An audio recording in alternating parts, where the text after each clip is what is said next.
It really is greatly appreciated by this congregation that you made the extra effort to be here, and we're hoping to have some time afterwards to visit. Just for the record, I have not been confusing Wednesday for Thursday. I've been confusing Tuesday for Wednesday, so that's how it affects me.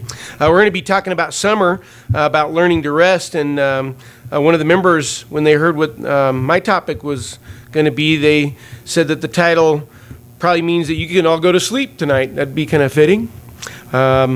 And I empathize. I bet, I'm not going to make you raise your hand, I bet everybody's been in a situation where you fell asleep during a service. And as I was getting ready for tonight, I remembered one time in particular in college, and it was Sunday night, and I was sitting with my friends at this congregation, and the guy was talking, and I was trying. It'd been a long week, and then you know how your neck turns into kind of a noodle, and you're just kind of trying, you're fighting and fighting. I thought, well, I'll close my eyes just for a second.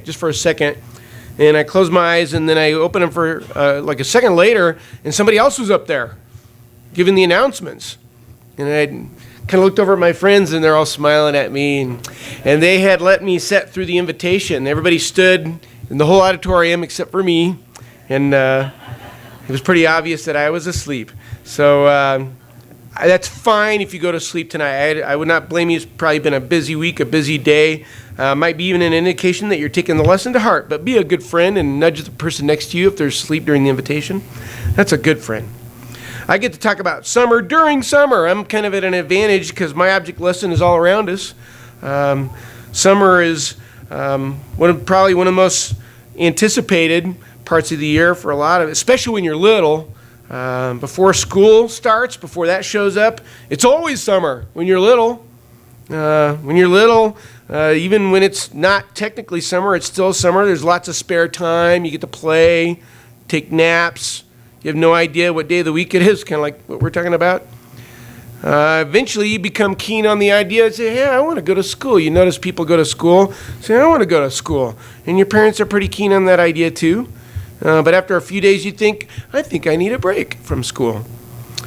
School becomes all about looking forward to summer, when you have spare time and you can play and take naps and have no idea what day it is. Some of my best memories from my childhood happen during summer. Some of them during school, but a lot of them during summer. I bet that's the same for you, being with family and being on your bike and maybe having a clubhouse. I remember a cardboard robot. I'm not sure exactly what happened there, but I remember it. But eventually, inevitably, something happens. It's called a job. And summer goes away, and it's hard to get it back. Summer jobs can be pretty brutal. Some can even make you miss school. I had one of my first summer jobs, I think it was my first official job, is I was supposed to be property maintenance, and this guy had me mowing different properties, and it was basically mowing a field filled with rocks and glass. It was kind of scary. And then landscaping one summer, laying sod and digging ditches. And the first day I thought, I'm going to die just from the work. And plus, I thought I was going to die because I was pretty sure they were axe murderers that were working with me. But they turned out to be the nicer guys of the group. But eventually you get a real job, you know this, and summer goes away for good. You might get some time off, but a real summer never happens again. And I hear that retirement, you're even busier than you were before. Just a different kind of busy. It comes down to this: summer goes away, and it's kind of taken from you piece by piece, and it seems like you can never get it back, at least not the way it was. It's replaced with work and worry and busyness, and it all seems to start with that first job. And you've probably had some pretty tough jobs, but you know what was one of the toughest jobs ever? Making bricks. If you were part of Jacob's family, that's what you did. Jacob's family moved to Egypt because there was a food shortage, and it was during the famine, of course, and Egypt was kind of a sanctuary, and they were safe and sound, had plenty to eat, and they worked as shepherds. That's how it started out. But new management took over, and that usually doesn't mean things are going to go well. Shepherding was replaced by a new career, brick making. Now, you've probably met some people whose job was almost like their destiny, where it was a family-owned business or something like that. They always knew they were going to do this because their dad and their grandfather and so on did it. It was just destiny that they would have that occupation. In Egypt, you didn't go to job fairs. You didn't have summer apprenticeships.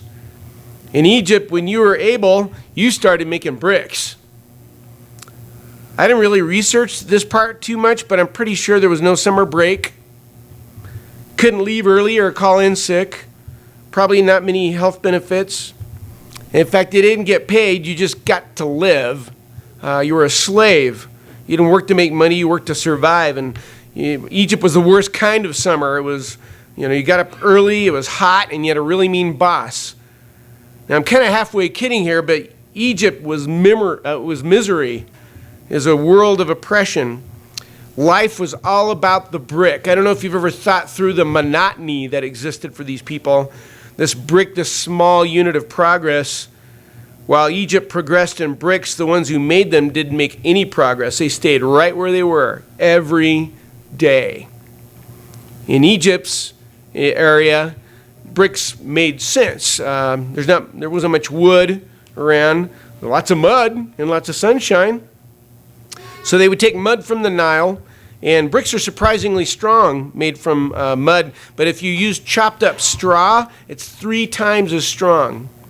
And it could last for generations. Stones, of course, were better, but they were harder to come by, and so those were reserved for the elite or special buildings.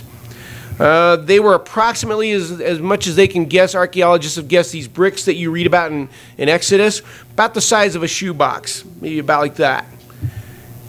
And they would have buckets and baskets to carry the mud, hose to mix the mud and straw, and they'd have these wooden molds, and they put that and smooth it over. You can even find it on YouTube and see how they used to make them. No wheelbarrows, that wasn't around. They carried them with yokes. And the only break you got was sleep. It was a special kind of suffering. If you go to Exodus 2, we're going to start here to kind of set the stage for this idea of rest by going to a place where there was none. Here's Exodus 2, starting with verse 23. And I know you've read this before, but maybe try to look at it with some fresh eyes and put yourself in this situation. Exodus 2, and starting with verse 23. Now it came about in the course of those many days that the king of Egypt died. And the sons of Israel sighed because of the bondage, and they cried out, and their cry for help because of their bondage rose up to God. So God heard their groaning, and God remembered his covenant with Abraham, Isaac, and Jacob. God saw the sons of Israel, and God took notice of them. So the descendants of Jacob had moved to a place of safety and security, and it turned out to be slavery, and they wanted out. So God set up a plan. Things are going to change, and he discussed the plan with Moses. Here's Exodus 3, verse 7. This is God talking to Moses about the plan. The Lord said, I have surely seen the affliction of my people who are in Egypt and have given heed to their cry because of their taskmasters, but I am aware of their sufferings, for I am aware of their sufferings. So I have come down to deliver them from the power of the Egyptians and to bring them up from the land to a good and spacious land, to a land flowing with milk and honey, to the place of the Canaanite and the Hittite and the Amorite and the Perizzite and the Hivite and the Jebusite. And behold, the cry of the sons of Israel has come to me. Furthermore, I have seen the oppression with which the Egyptians are oppressing them. So it's a very simple plan. There's going to be a transfer. You're going to leave Egypt, move to Canaan. And it says he's going to deliver them from the power of the Egyptians to a good and spacious land. That's a good plan. So Moses approached Pharaoh. He says, all your brick makers are leaving. Pharaoh only tightened his grip, and he made things even harder for the sake of time. If you skim Exodus 5, you know what happens. He says, get back to work. In fact, he changes it up a little. Before, the straw was delivered to the people, and they would make bricks from that. Now they had to go out and get the straw themselves. Same quota, more work. Bricks were never made without straw in this case. Sometimes it's misunderstood. It's just that they had to go get it now. It was an increase in work. There were foremen. They were the ones, kind of the managers over each group, and they had to answer to the taskmasters. And they didn't meet the quota. They couldn't do everything and find the straw in time. And so the taskmasters beat the foreman. They didn't write them up. They didn't give them a memo of reprimanding them. They beat them. The foreman went to Pharaoh. He told them to get back to work. They come outside. Moses and Aaron are waiting. And the foremen are angry with Moses and say, things are worse. So it's almost like God has to pry Pharaoh's 10 fingers off the people with 10 plagues to let them go. And they finally leave behind this world of oppressive work. No more bricks. They headed into the wilderness, and they wouldn't see a brick for a long, long time. So Egypt, picture this. Egypt's behind them, this land of slavery. They're on the way to the promised land, and God stops them at Sinai because they need to talk. God gave them a covenant, and inside the covenant was a key concept. And here it is in Exodus 20, verse 8. So keep Egypt in mind, because they get to Sinai,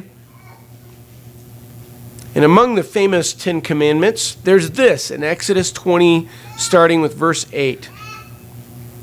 Remember the Sabbath day, to keep it holy. 6 days you shall labor and do all your work, but the seventh day is the Sabbath of the Lord, your God.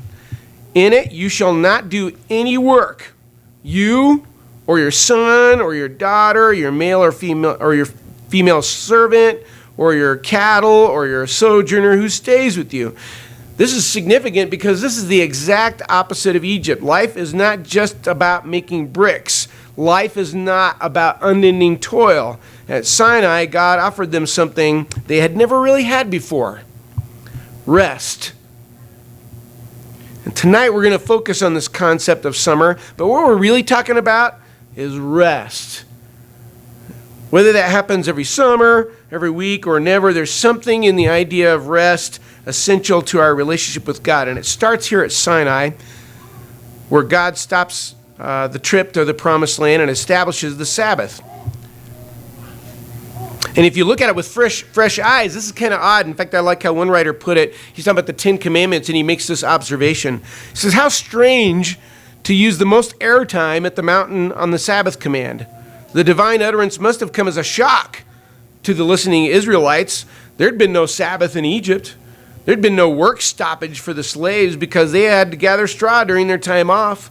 No work stoppage for anybody in the Egyptian system. And now Yahweh nullifies that entire system of anxious production.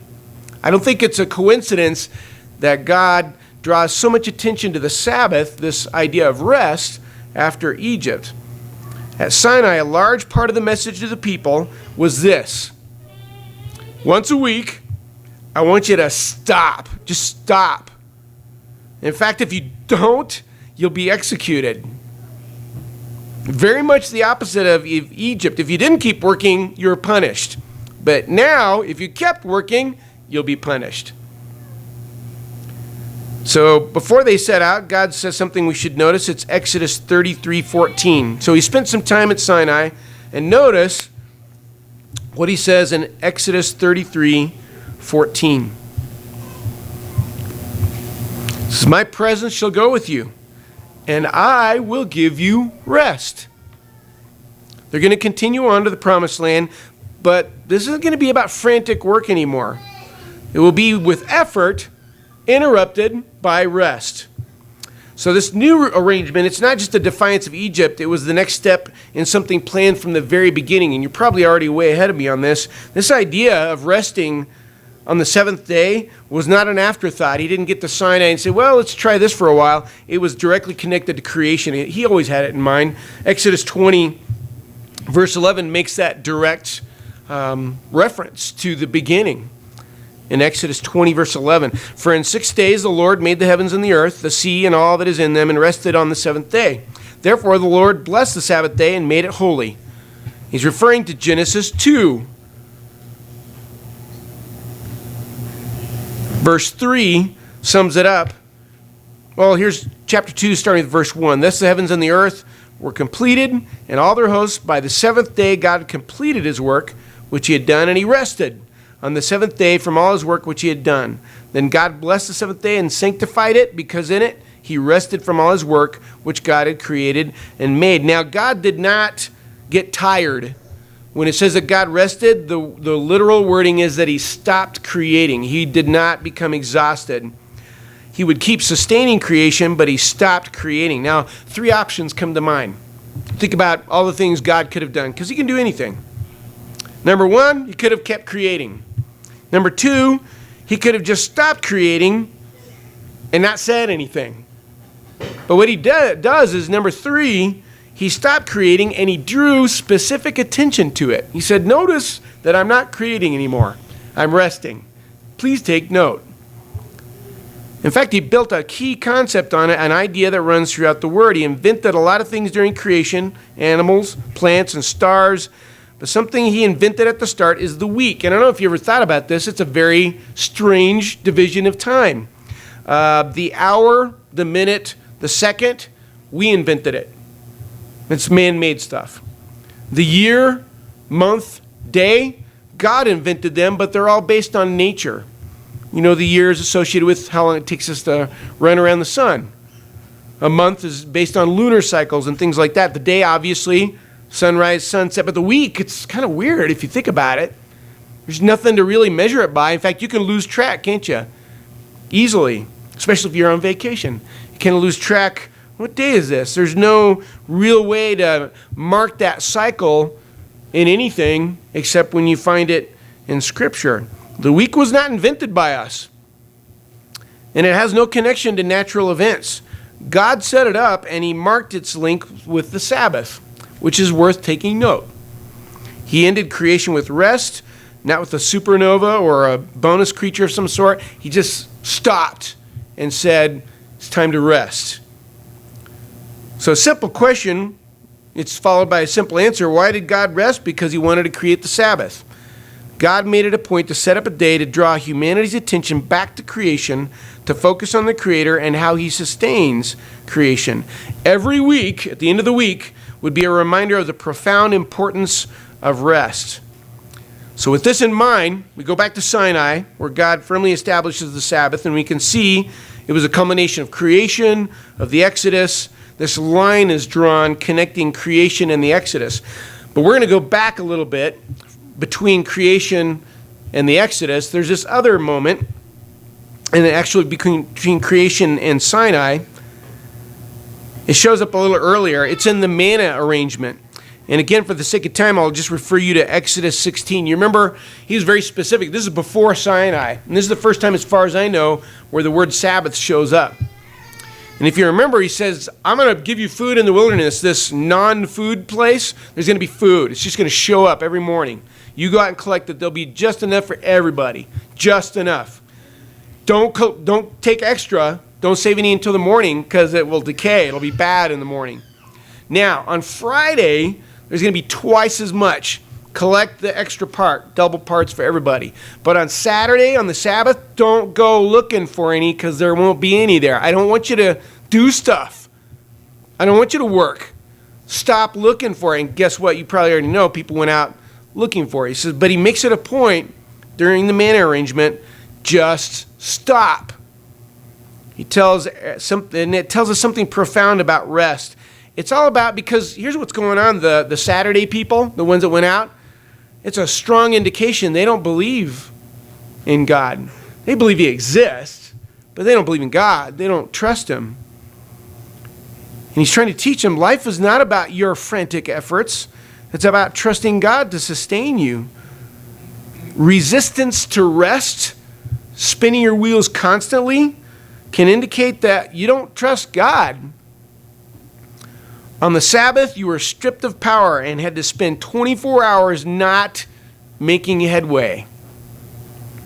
And it was so important to God that if you did work on that day, you were executed. Now, briefly, I want to mention, they leave for the Promised Land, and there's a slight delay, 4 decades, and they didn't enter. And it's made very clear in Hebrews that they didn't enter because of lack of belief, lack of obedience.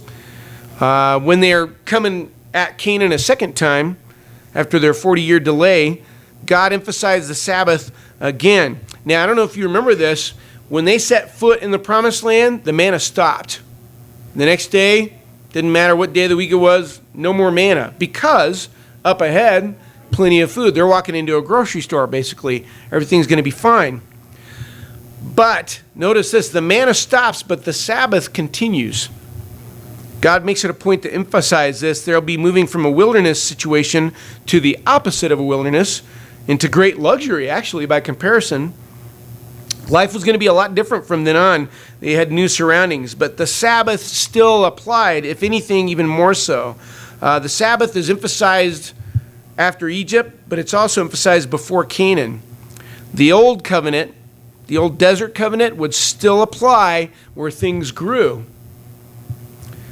The instructions for the new land last for about 30 chapters. It's a high-risk venture. Great preparation is made for them to go in. The wilderness is behind them, and now that things will be easier, they're going to start thinking, well, we can handle things. They're going to think it won't be about relying on God anymore. Can you imagine how your lifestyle would change? Every morning you're going to have to depend on the manna, whether it shows up or not. Okay, showed up again. Let's see how it happens tomorrow. Okay, it showed up again. Got twice on Friday. We're good. And now it stops. Can we still rely on him? It came down to this. The promised land could very well ruin them. If you go to Deuteronomy 6, what happened is God is very upfront with them. He says, now when you go in here, things are going to be great. In fact, they're going to be so great, you're going to forget all about me. When things get good, we tend to forget God. That's kind of true of human beings in general. Here's Deuteronomy 6, verse 10. Then it shall come about, when the Lord your God brings you into the land which he swore to your fathers, Abraham, Isaac, and Jacob, to give you, great and splendid cities which you did not build, and houses full of all good things which you did not fill, and hewn cisterns which you did not dig, vineyards and olive trees which you did not plant. And you eat and are satisfied, then watch yourself, that you do not forget the Lord who brought you from the land of Egypt out of the house of slavery. I like how one guy put it. He said it this way: prosperity breeds amnesia. Prosperity breeds amnesia. Deuteronomy 8, verse 11. God goes on to say this: beware that you do not forget the Lord your God by not keeping his commandments and his ordinances and his statutes, which I am commanding you today. Otherwise, when you have eaten and are satisfied, and have built good houses and lived in them, and when your herds and your flocks multiply, and your silver and gold multiply, and all that you have multiplies, then your heart will become proud, and you will forget the Lord your God, who brought you out from the land of Egypt, out of the house of slavery. He's essentially saying this. He says, guys, if you're not careful, you know what you're going to do with the promised land? You're going to turn it into Egypt.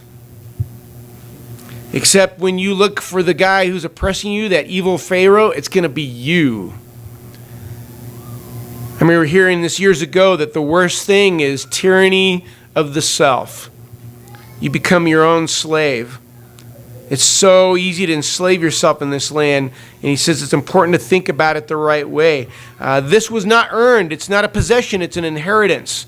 And your state of mind about that will determine how you behave. The same trust that was needed in the desert is going to be applied here in Canaan. So, Deuteronomy 5, verse 12. They're going into Canaan, into the promised land, but the Sabbath is still active. Deuteronomy 5:12. Observe the Sabbath day to keep it holy, as the Lord your God commanded you. 6 days you shall labor and do all your work, but the seventh day is the Sabbath of the Lord your God. In it you shall not do any work, you or your son or your daughter or your male servant or your female servant or your ox or your donkey or any of your cattle or your sojourner who stays with you, so that your male servant and your female servant may rest as well as you. And he refers back to Egypt again. Something else, just in passing for the sake of time, again, I'll just mention this. Deuteronomy 15 mentions the Jubilee. You'll notice sevens show up throughout the Old Testament and later in the New Testament as well. And there's this idea that every 7 years there'd be like this radical Sabbath. And it was called the Jubilee. So every 7 days was rest, and every 7 years was kind of rest and a reset. Property was returned to its original owners, and slaves were released. All that stuff you've accumulated, let go of it. Again, you see that it's kind of an anti-Egypt state of mind. So the Sabbath was very important to God. Clearly a deal breaker. Now, if you stick with me, I want to suggest this to you. You probably know that in the Old Testament there's something called types. There's types and antitypes. Something that's described in the Old Testament is later fulfilled and upgraded in the New Testament. Anything that's significant in the Old Testament you can find in the New Testament, but upgraded. The Scripture describes it as a shadow in the Old Covenant and the reality in the New Testament. For instance, all the sacrifices you read about in the Old Testament all lead to the ultimate sacrifice of Jesus. It's all about him. The tabernacle or the temple, it's been upgraded. It's not a building, it's every Christian is the temple. It's an upgrade. Noah's Ark, it's baptism in the church. It's an upgrade. It's much bigger. Each step from old to new is bigger and better.